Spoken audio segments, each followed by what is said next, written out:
रात की हवा में एक अजीब सी सड़ांध घुली हुई थी। पहाड़ों के बीच बसे छोटे से गांव धौलापुरा में किसी अनजानी ताकत की परछाइयां चल रही थीं। गांव वाले धीरे धीरे समझ चुके थे कि वहां कुछ ऐसा है जिसे न देखा जा सकता है, न समझा जा सकता है। और सबसे डरावनी बात, वह किसी भी वक्त किसी भी रूप में सामने आ सकता था। धौलापुरा के लोग हमेशा डर में जीते थे, लेकिन असली डर तो तब शुरू हुआ जब अवनी, शहर से आई एक युवती, अपने शोध कार्य के लिए इस गांव पहुंची। उसे क्या पता था कि वह सिर्फ एक शोध नहीं, बल्कि एक ऐसी काली सच्चाई के दरवाजे खोलने वाली है जिसे मिटाने की कोशिशें सदियों से की जा रही थीं। अवनी हमेशा से रहस्य और लोक कथाओं में दिलचस्पी रखती थी।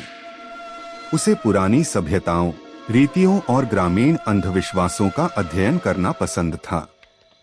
इसी लगन के चलते उसे हिमालय की तलहटी में बसे धौलापुरा गांव के बारे में पता चला। वह गांव जहां सालों से अजीब घटनाएं होती रहती थीं।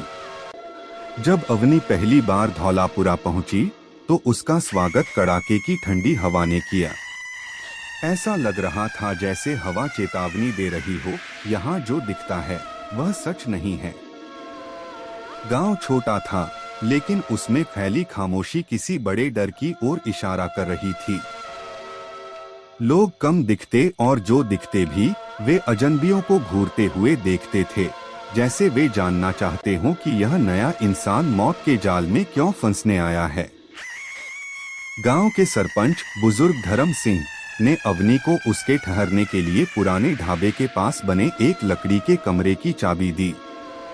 वह कमरा बाहर से देखने में तो सामान्य था, लेकिन अंदर जाते ही उसे एक अजीब ठंड ने घेर लिया। एक ऐसी ठंड जो हवा की वजह से नहीं थी।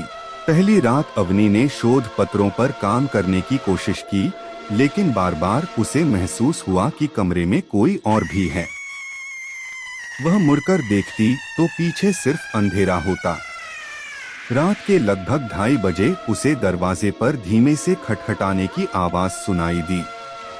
पहले उसने सोचा कि शायद हवा होगी, पर आवाज दोबारा आई, इस बार ज्यादा साफ। ठक ठक ठक। अवनी ने कांपते हुए पूछा, कौन है? लेकिन कोई जवाब नहीं आया। धीरे धीरे डर उसके अंदर फैलने लगा। उसने दरवाजे की झिरी से बाहर झांका, पर वहां कोई नहीं था। वह वापस बिस्तर पर लेटने ही वाली थी कि अचानक उसके पीछे कैप्ट की हुई लकड़ी की अलमारी अपने आप कांपने लगी। उसके अंदर से आने वाली आवाजें ऐसी थीं जैसे कोई धीरे धीरे अपने नाखून लकड़ी पर रगड़ रहा हो। खर्रर खर्रर।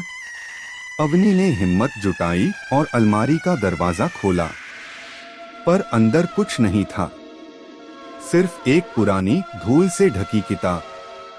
किताब का नाम था अंधेरों का धाम। किताब बेहद पुरानी थी, उसके पन्ने टूट रहे थे और उस पर किसी तांत्रिक के चिन्ह बने हुए थे।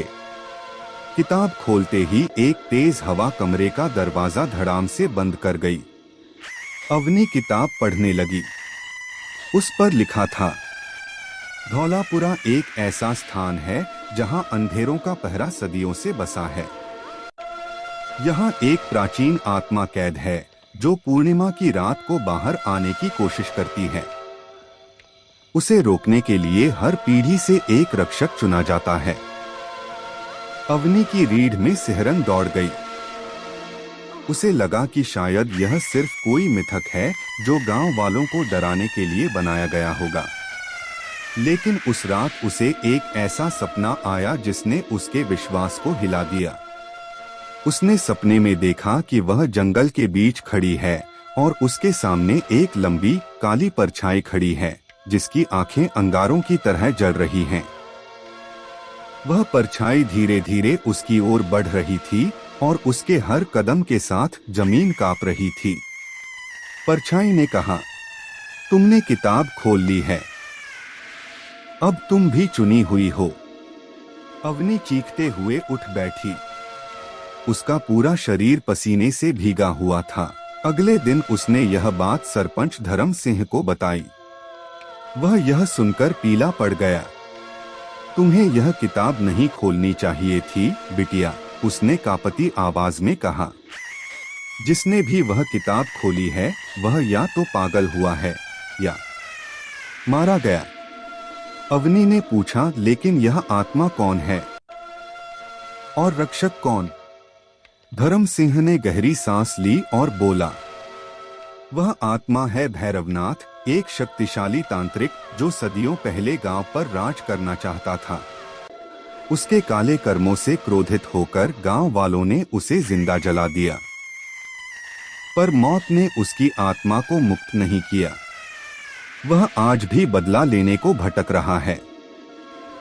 हर पीढ़ी में एक रक्षक पैदा होता है जो उसे रोक सके। अवनी ने पूछा, लेकिन मौजूदा रक्षक कौन है? इस प्रश्न पर धर्म सिंह की आंखें डरी हुई सी फैल गईं। यही तो समस्या है, इस पीढ़ी का रक्षक अभी तक सामने नहीं आया। अवनी के पैरों तले जमीन खिसक गई।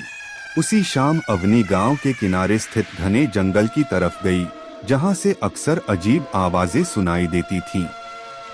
गांव वाले वहां जाने से कतराते थे। जैसे ही वह जंगल में घुसी, पेड़ों के बीच अजीब सी फुसफुसाहट गूंजने लगी। उसे लगा जैसे कोई उसका नाम ले रहा हो। अवनी, अवनी, अवनी। वह संभल कर आगे बढ़ी, तभी अचानक उसके सामने एक लगभग 7 फीट लंबा, पतला, डरावना साया प्रकट हुआ। उसके शरीर पर कोई आकार नहीं, सिर्फ धुंधली काली धूल और 2 जलती आंखें थीं। अवनी डर के मारे वहीं जम गई। साया धीरे धीरे उसकी ओर बढ़ा। जैसे ही वह अवनी के करीब आया, हवा ठंडी होने लगी। फिर अचानक वह साया जमीन में समा गया और गायब हो गया। लेकिन जाते जाते उसने अवनी के कान में कुछ कहा, तुम भी रक्षक हो अवनी, तुमसे बचकर कोई नहीं जाएगा। अवनी डर के मारे सरपंच के घर पहुंची और सारी बात बताई। धर्म सिंह ने गहरी सांस लेते हुए कहा, अब मैं तुम्हें एक सच्चाई बताता हूं जिसे हम वर्षों से छुपाते आए हैं। फिर उसने अपने घर की तहखाने में उसे ले जाकर एक पुरानी पेंटिंग दिखाई। पेंटिंग में एक महिला थी जिसकी आंखें बिल्कुल अवनी जैसी थीं। यह तुम्हारी परदादी थी रक्षिता, वह भी इस गांव की रक्षक थी। अवनी की आंखें फटी रह गईं। लेकिन मेरी मां तो यहाँ की नहीं थी। धर्म सिंह ने कहा, हाँ, पर तुम्हारी नानी यहीं की थी। तुम्हें शहर ले जाया गया ताकि भैरवनाथ की आत्मा तुम्हें न ढूंढ सके। लेकिन जैसे ही तुम वापस आई, उसने तुम्हें पहचान लिया। अगली रात गांव में भयंकर तूफान आया। हवा में कराहने जैसी आवाजें थीं। लोग अपने अपने घरों में छिप गए। अवनी को अचानक अपने कमरे की दीवारों पर खून से लिखे शब्द दिखाई दिए। पूर्णिमा की रात, तुम मेरी हो। उसके बाद लकड़ी की अलमारी फिर कांपी और इस बार उसमें से वही साया बाहर निकला। उसने अपना लंबा काला हाथ अवनी की ओर बढ़ाया। कमरे की खिड़कियां टूट गईं। हवा में राख उड़ने लगी। अवनी ने डरते डरते आंखें बंद कर ली। लेकिन तभी कमरे में एक तेज प्रकाश फैला और साया पीछे हट गया। यह प्रकाश अवनी के शरीर से निकल रहा था। उसके माथे पर हल्का सा लाल निशान उभर आया था, जो रक्षकों का प्रतीक था। साया गुर्राया, तुम मुझे रोक नहीं सकती, और गायब हो गया। अब अवनी समझ गई, यह लड़ाई उसके और भैरवनाथ के बीच है। धर्म सिंह ने उसे बताया कि रक्षक अपनी शक्ति सक्रिय करने के लिए एक पुरानी पूजा विधि करते हैं, जो जंगल के बीच एक गुफा में की जाती है। यह वही गुफा थी जहां भैरवनाथ को जिंदा जलाया गया था। अवनी ने हिम्मत जुटाई और अगले दिन वहां जाने का फैसला किया। गांव के कुछ लोग उसके साथ गए, लेकिन जैसे जैसे वे जंगल में अंदर बढ़ते, उनके कदम रुकते गए। आखिरकार अवनी अकेली ही गुफा की ओर बढ़ी। गुफा के अंदर अंधेरा था, लेकिन उसके भीतर एक अजीब चमक उठ रही थी, जैसे कोई दबी हुई आग फिर से जल रही हो। गुफा के बीचों बीच राख का विशाल ढेर था।